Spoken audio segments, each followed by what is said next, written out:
Amigos, buenas tardes, buenos días o buenas noches, dependiendo de la hora que usted esté viendo esta hora de Consuelo. Espacio que todos los viernes doña Consuelo Despradel le cede al Comité Dominicano por la Solidaridad Internacional con Haití. Y como ustedes saben, los que ya nos han visto anteriormente, pero si usted sintoniza este programa por primera vez, sepa que todos los viernes en el canal de YouTube del comité, estos videos se suben. El comité es una entidad sin fines de lucro compuesta por ciudadanos y ciudadanas que le damos seguimiento a una realidad excepcional que tenemos los dominicanos. Compartir un pequeño espacio insular con un estado vecino del cual obtuvimos la libertad en el año 1844, a pesar de que nosotros fuimos la primera colonia en el Nuevo Mundo. El lugar de las primacías en las Américas es precisamente la República Dominicana, Santo Domingo. Aquí está la primera universidad, la primera iglesia, la primera catedral, las primeras calles, los primeros tribunales. América empezó por la República Dominicana y posteriormente Haití, que ocupa el terreno occidental, pues fue abandonada esa parte por la metrópoli y ocupada por bucaneros y filibusteros, en su mayoría provenientes de la zona del norte de Francia, Normandía, y entonces eso dio lugar a que con las conflagraciones entre Francia y España en determinado momento se reconociese esa ocupación como una colonia de ultramar del Reino de Francia, y posteriormente se dividió la isla. En algún momento se le cedió la parte española a Francia, y es en nombre de esa cesión que nunca se ejecutó que Haití ocupa República Dominicana. Luego los dominicanos nos liberamos, lo que llaman la reconquista de Juan Sánchez Ramírez, y posteriormente los dominicanos en el año 1821 nos separamos de España.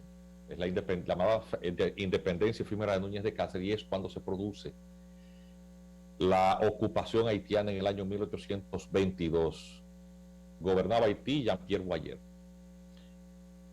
Y esta segunda ocupación se produce en la parte española a una población que es la primera que desarrolla un sentimiento criollo de identidad propia, los dominicanos.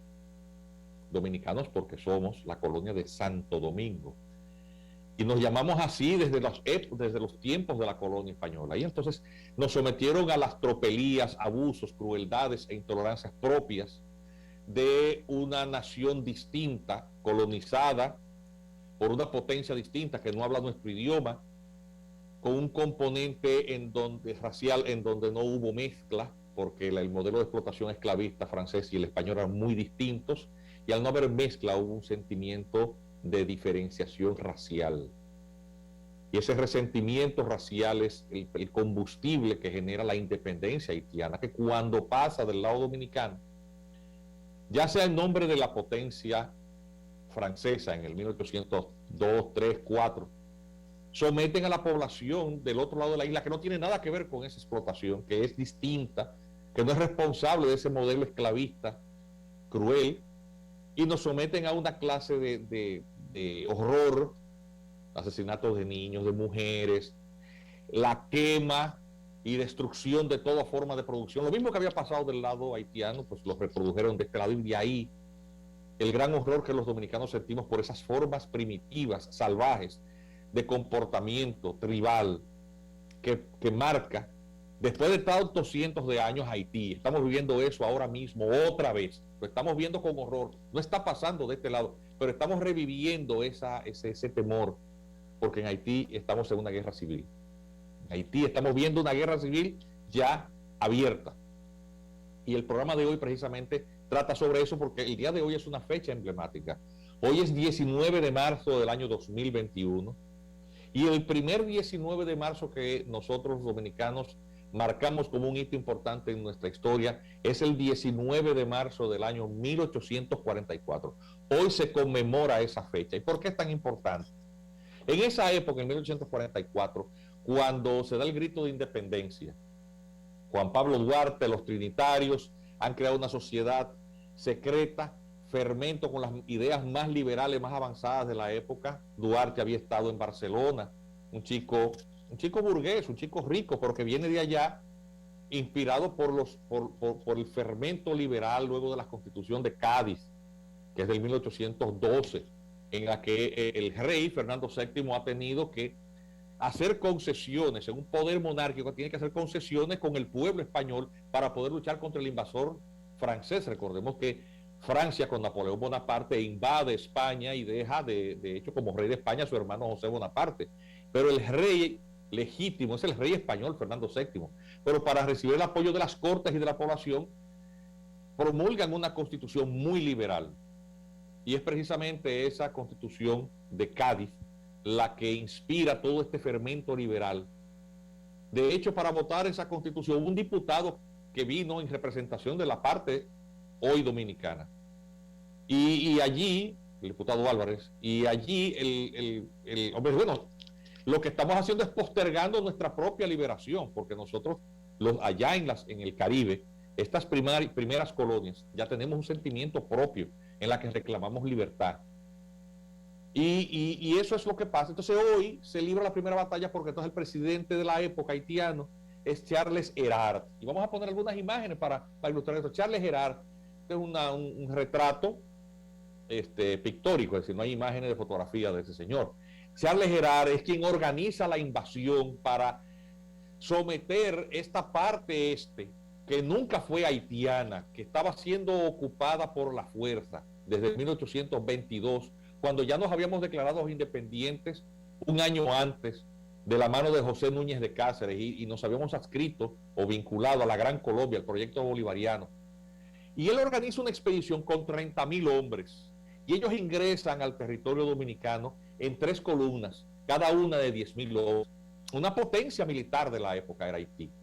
Habían quedado con todo el armamento que había sido abandonado por el desastre de la invasión francesa para sojuzgar esa provincia que se había liberado, la más rica de todas las colonias francesas, y que había sido derrotado finalmente en la batalla de Verquier. Entonces ese armamento francés, que era tecnología militar de última generación, había quedado en manos de esa tropa haitiana,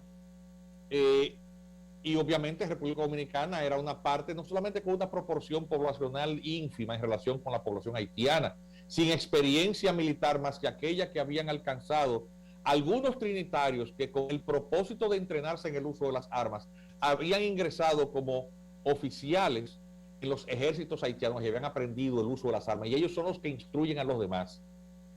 El caso de Juan Pablo Duarte fue oficial, Ramón Matías Mella y otros más.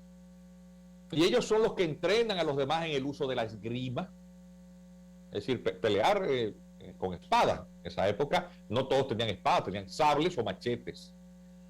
Y en el uso de la artillería, algunos habían sido entrenados también por algunos oficiales franceses que habían sobrevivido a la reconquista de la época de Juan Sánchez Ramírez, y que formaron familia y son troncos de familias dominicanas. Los Imbert, los Duvergé, los Soñé, son apellidos franceses descendientes de oficiales franceses, que formaron inmediatamente parte de ese ejército dominicano, el primer ejército dominicano, que defendió en la guerra de independencia, en las primeras batallas contra el ocupante haitiano. Entonces, esta tropa de 10,000 hombres, esta columna de 10,000 hombres, que se confronta con los dominicanos un día como hoy, en el año 1844, venía comandado por un general, el general Sufrán, o es con A, Sufrán.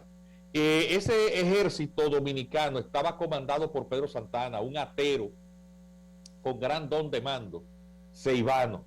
Y Pedro Santana, con solamente una columna de 2,500 hombres, muy bien repartidos en lugares estratégicos, es el que produce la primera gran derrota a las tropas invasoras. Y entonces ahí se demuestra, ahí los haitianos se dan cuenta de la enorme voluntad y del coraje de los dominicanos, que a partir de ahí empiezan una guerra de 12 años para preservar su independencia, y que a partir de ahí se ha batido con las principales potencias, porque hemos peleado con los norteamericanos, con los españoles para reconquistar de nuevo en la restauración nuestra independencia, hasta con las tropas norteamericanas, con las inglesas. con las holandesas en los tiempos de la colonia, es decir, la carga de machete del soldado dominicano. El general José de la Gándara, español, en sus memorias de campaña, relata el gran arrojo de estos campesinos con un pequeño morral, un macutico, con un plátano sancochado metido ahí, un higuerito con agua y un machete, descalzo y vestido de harapo. Se enfrentaba con un valor tremendo. Las tropas haitianas, que tenían armamento de última generación, apenas teníamos 2 piezas de artillería, dos pequeños cañones. Y colocados estratégicamente, lo cierto es que esas batallas, fueron varias batallas durante el día de hoy, en el año 1844, se libraron en un lugar que se llama el Paso de la Icotea, en el paso del río Jura, en el Barro, en el fuerte de Resolí. Eso es en la zona de Asua, cercano a la zona de Asua. En algún momento las tropas se retiraron, fue a Sabana de Buey. Mire, ahí tiene un mapa de las operaciones que se libraron ese día. La línea negra que va de izquierda a derecha en sus pantallas, señala la dirección que siguieron las tropas haitianas y cómo fueron emboscadas y enfrentadas sucesivamente desde el paso del río Jura hasta el fuerte de Resolí, el día completo. Entonces, toda esta zona es una zona heroica. La batalla del 19 de marzo, con la participación estelar de oficiales como Antonio Duvergé, como Francisco Soñé, como Lucas Díaz, el puente Lucas Díaz que está ahí, es en honor a este héroe de las batallas que celebraron, Vicente Noble, Nicolás Mañón, José del Carmen García, José Lejer, Matías de Vargas, bueno, y una cantidad de héroes. Lord, un día como hoy, a esos dominicanos que apenas armados de machete, pero con mucha voluntad, se enfrentaron a un ejército entrenado que había derrotado el ejército francés, que superaba en cantidad 4-1, 10,000 hombres contra 2,500. Y los dominicanos triunfamos. Entonces, un día como hoy es para tener el pecho henchido de honor y conmemorar esta fecha maravillosa. Entonces, inmediatamente tenemos que poner en contraste un día como hoy, lo que está pasando un día como hoy en Haití y por qué los dominicanos sentimos tanto temor. El gobierno de Haití en el día de ayer declaró un estado de emergencia para combatir las pandillas. Declaró el estado de emergencia por un mes, dizque para restaurar la autoridad del Estado. La autoridad de un presidente que venció el 7 de febrero y permanece ahí de facto, no reconocido por nadie, ni por las iglesias y congregaciones evangélicas, ni por la comunidad de curanderos y practicantes de vudú, ni por los sindicatos profesionales, ni por el Consejo del Poder Judicial. No hay parlamento y él desconoció los pocos senadores y diputados que les quedaba el mandato, los desconoció por un decreto. Él desconoció la Corte de Casación que designó un presidente provisional de acuerdo a su constitución, que es el magistrado Joseph Messen, Jean-Louis. Y ese señor, en esta semana ocurrió un hecho que todos conocemos, un hecho de sangre terrible, que demuestra que el gobierno haitiano, la autoridad haitiana, no reside ya en este señor que reclama ilegalmente la condición de presidente, porque él es un presidente de facto. El secretario de comunicación de este presidente, entre comillas, pues da a conocer este decreto del presidente. Ese decreto, según la publicación, se aplica a 3 distritos de la capital y a una sección rural, una sección comunal, que está, atención, absolutamente controlada por todas las pandillas. Son una multiplicidad de pandillas. Algunas siguen, se nuclean alrededor de un grupo central, pero otras no. Y entonces, el decreto dice que se planea incluso, o se considera, extender sus alcances a todas las áreas rojas identificadas por el Consejo Superior de la Policía Nacional Haitiana. Es decir que, y él pretende, en base a decreto, asumir un control cuando realmente la fuerza policial, que es muy escasa, muy mal armada, sin recursos, desmotivada, se está pidiendo la renuncia del jefe de policía. El 12 de marzo pasado, hoy es 19, hace 7 días exactamente, todos, una gran parte de la población dominicana recibió por las distintas redes sociales y los sistemas de mensajería telefónica móvil, WhatsApp y eso, las imágenes de lo que pasó, porque estos pandilleros, como también tienen teléfono, pues tomaban sus fotos y su fílmica de lo que estaba pasando. Hubo un operativo fallido en un barrio que se llama Villa o Villorrio de Dios, Village de Dieu. Eso terminó con un, miren, esa es la foto. No quisimos enviar al máster hoy una cantidad de imágenes que me mandaron que me produjo una gran emoción, porque es que mostraba a los agentes policiales que fueron en ese operativo. Son carros de asalto blindados. Fueron superados en número y en capacidad de penetración de ese blindaje por el armamento, por los proyectiles de armas automáticas de guerra. Murieron 4 policías, hirieron 8. Los cadáveres de algunos de estos policías no han podido ser recuperados. Y los cuerpos moribundos, agónicos de estos policías, esta gente que son haitianos, que su trabajo es poner el orden. Y estos salvajes, porque no hay otra manera de decirle, filmaron cómo colocaban los cuerpos de estos infelices y los golpeaban. Es una cosa que hiere a la vista observarlo. A todo el que vio eso le produjo, y no vamos a poner eso en la televisión, porque uno entra a sus casas por las pantallas. Una cosa terrible, salvaje, barbárica. Y entonces solamente elegimos esta imagen que muestra cómo ellos no solamente los demás policías tuvieron que emprender la huida, tuvieron que huir en desbandada. Ellos quedaron con todo el armamento de los policías, incendiaron otros vehículos y algunos, los que caminaban, quedaron con ellos. Es decir, esa gente ya tiene armamento y blindaje. Es decir, ya es una situación que pasó del simple acto delincuencial ya al acto propiamente de grupos armados, que aún en forma de pandillas son beligerantes en el cuestionamiento del poder del Estado. Así se discuta la legitimidad de ese poder.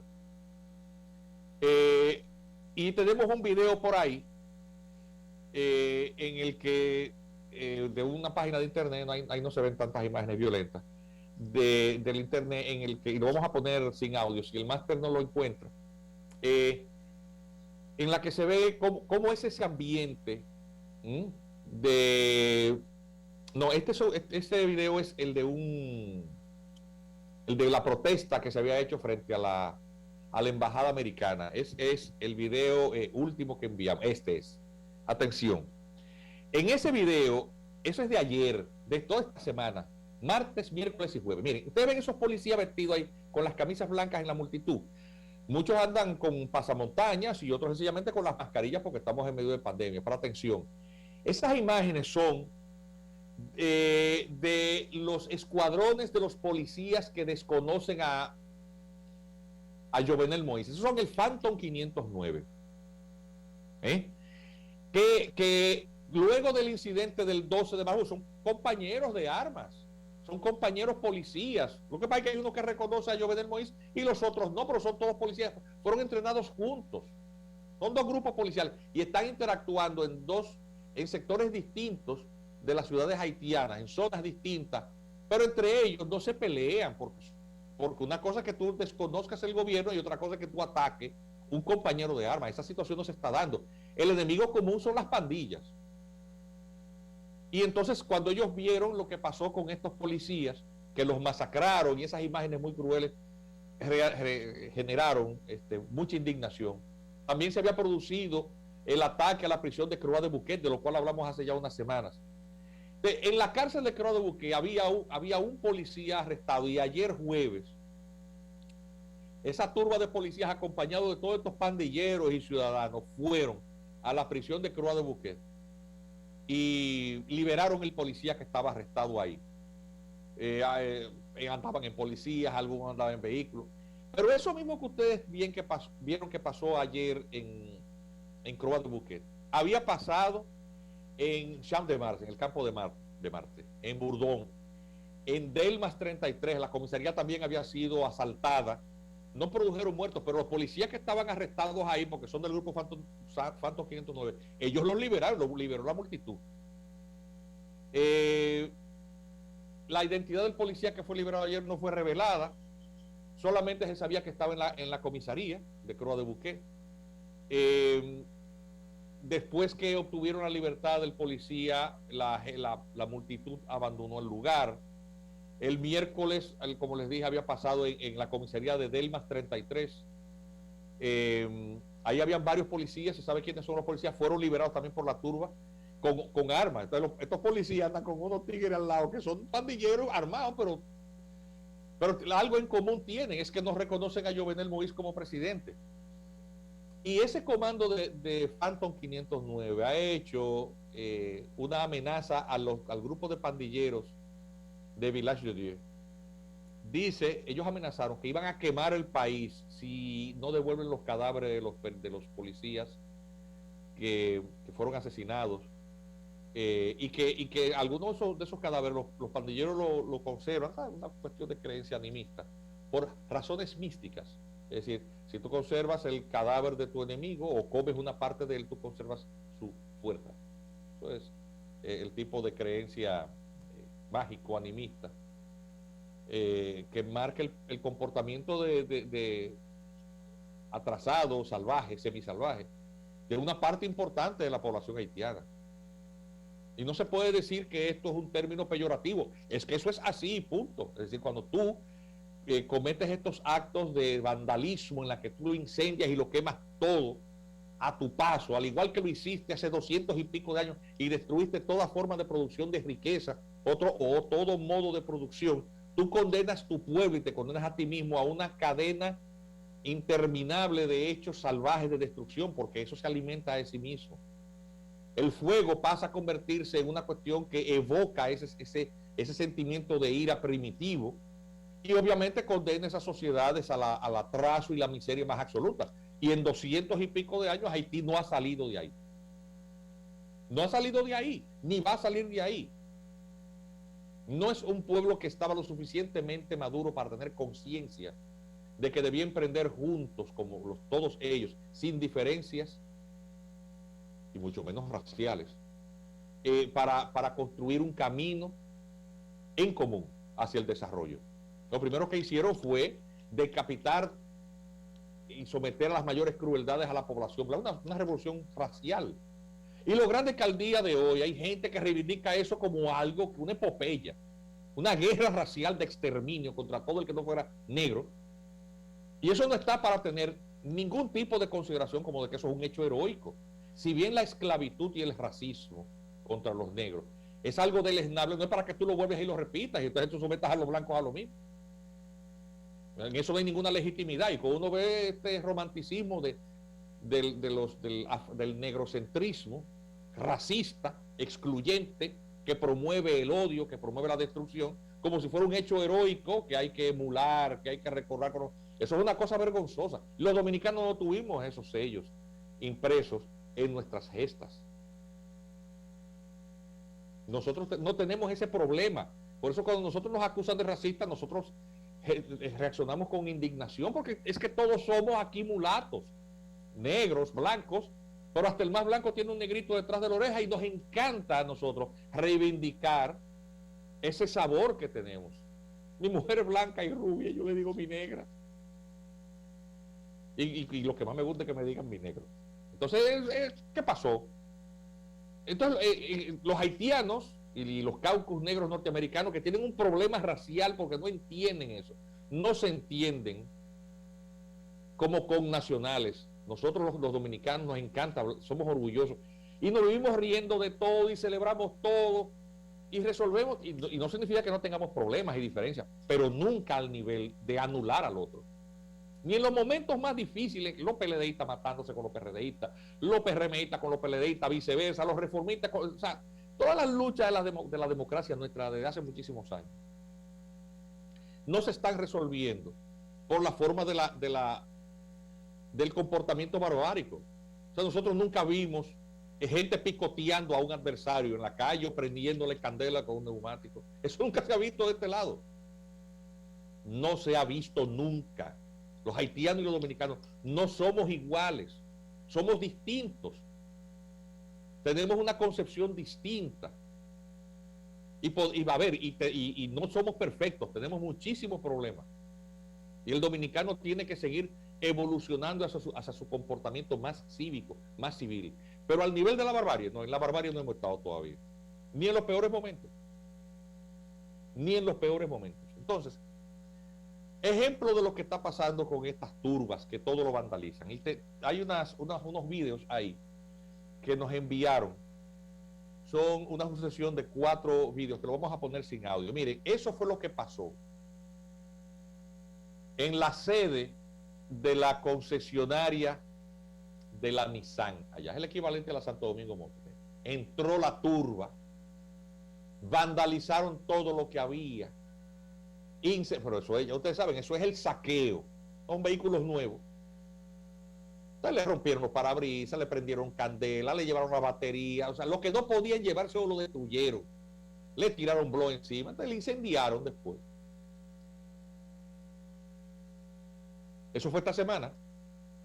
Esa es la concesionaria, se llama Universal Motors. Es la concesionaria representante de la marca Nissan. El equivalente a lo que es la Santo Domingo Motors de aquí. Y entró esa turba, y lógicamente, como no hay autoridad, son distintas imágenes de esto. Entonces, eso es lo que está pasando actualmente. ¿Qué culpa tiene esa concesionaria de venta de vehículos de lo que está haciendo el presidente? Esa turba fue a destruir, a vandalizar ese establecimiento comercial, produciendo pérdidas millonarias, empobreciendo la economía. Pues, ¿qué va a pasar si esa tienda quiebra? Todos los empleados de ahí pierden su empleo. ¿Quién va a meter un centavo en ese país a invertir en nada cuando ese tipo de comportamiento salvaje se produce? Hay como una euforia es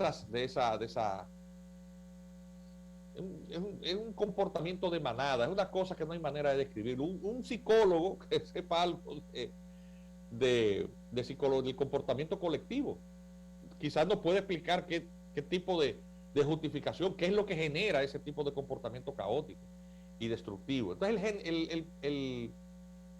el dueño de ese establecimiento se llama Reginald Bulos, es ese señor que está ahí. Pariente del señor Bulos, que aquí inauguró una planta importantísima, de la cual le señalamos que el presidente Abinader fue, que fabrican velas aromáticas, y es la principal planta en la región, dando de miles de empleos en la República Dominicana, miles de empleos.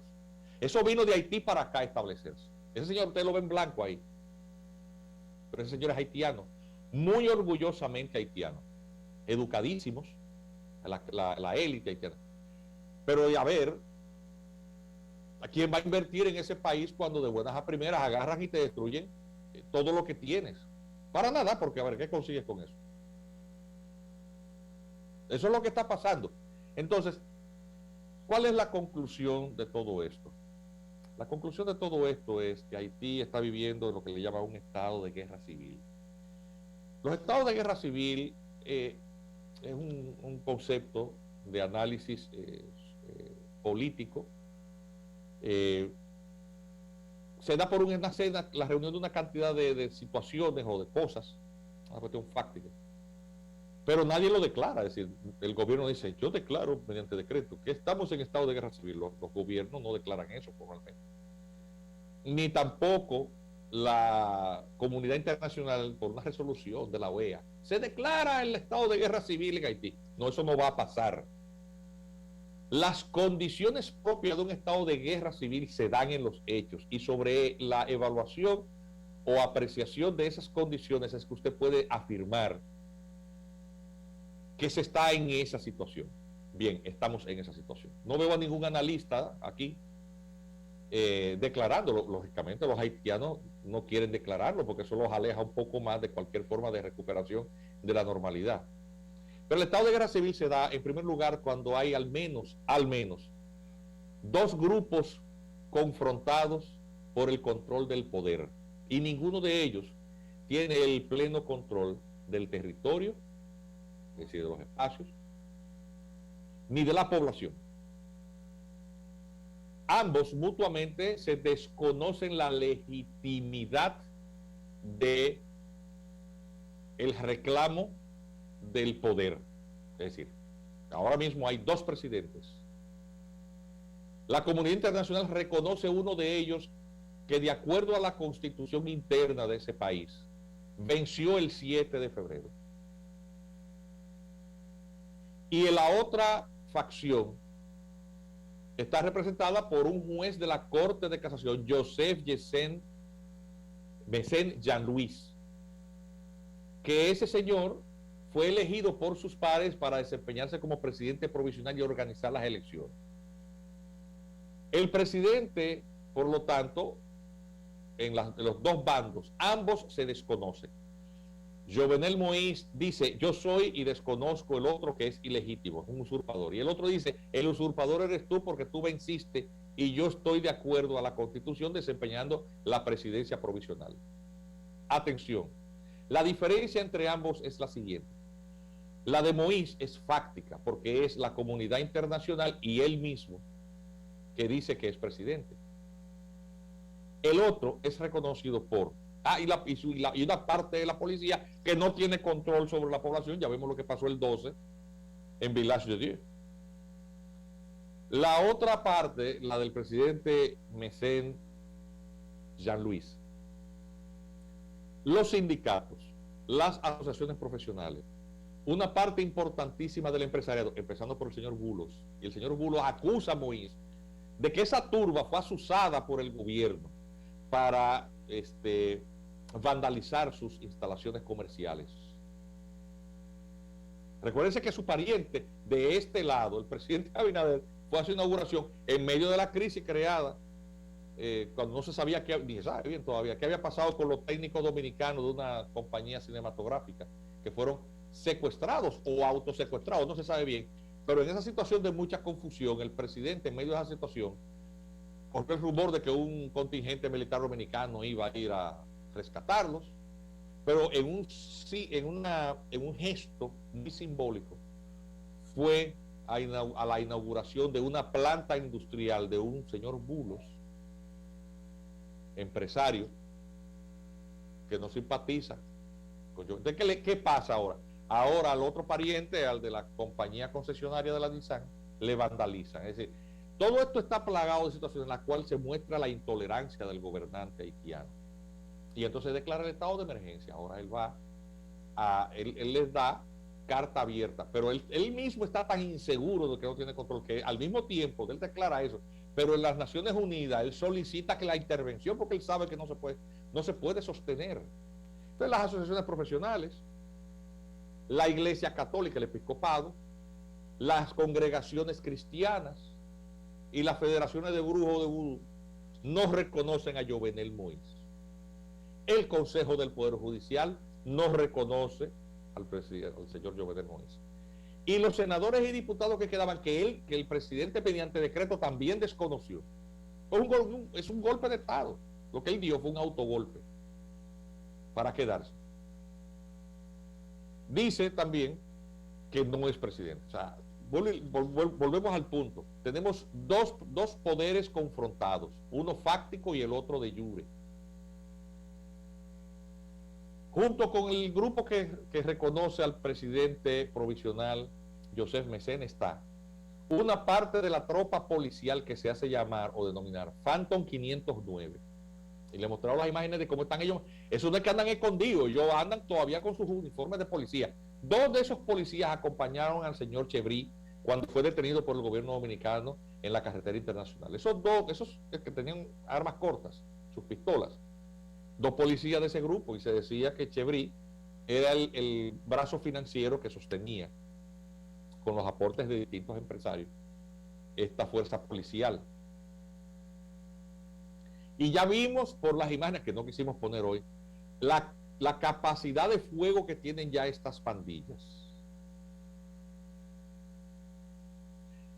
La embajada norteamericana, en medio de todo esto, lo que dice sencillamente es que no, que el gobierno haitiano tiene que fortalecer la policía. Y yo le pregunto al gobierno norteamericano, al Departamento de Estado, ¿cómo ustedes le piden eso a un gobierno que no tiene ni cómo pagarle a sus policías? Ni tampoco tiene cómo comprar armas. Suponiendo que ustedes quieran que él se mantenga como presidente de facto, como dictador. Una cosa que ustedes quieran que él siga ahí, pero él no se puede sostener solo. Es que no hay forma, señores, no hay forma. En medio de todo esto, en la República Dominicana, el presidente Luis Abinader Corona, aún a aquellos que en algún momento tuvimos justificadas dudas porque hay unos personeros que le apoyaron muy públicamente, que son más haitianos que los haitianos. Hacían pronunciamientos y entonces quedan designados en posiciones. Pero resultó, para sorpresa de ellos, Luis Abinader candidato no es el Luis Abinader presidente. El presidente Luis Abinader dice, no hay una solución dominicana a los problemas haitianos. En una celada, una emboscada mediática que ese grupo de comunicadores le tiende en CNN, ponen a Ana Belique a hacerle una pregunta. ¿Qué va a hacer con los haitianos? Dice, yo fui elegido por los dominicanos. Y él el billete. Y ya la cerecita para terminar la discusión. Ayer sale publicado en el periódico Listín Diario la reseña de una sentencia de la Suprema Corte de Justicia, mediante la cual la pretensión del reclamo de la nacionalidad dominicana por jus soli de parte de los hijos de extranjeros en condición migratoria ilegal, caso Juliana de Guiz, termina ya de cerrarse. La Suprema Corte de Justicia dicta una sentencia en materia de casación, que es la última instancia en la cual se le otorga el carácter de lo definitiva e irrevocablemente juzgado a la demanda en nulidad contra el acta irregularmente instrumentada de nacimiento de esta persona que había sido declarada en los libros de acta del Estado Civil siendo una extranjera, una extranjera porque nace en la República Dominicana hija de extranjeros en tránsito, ilegales.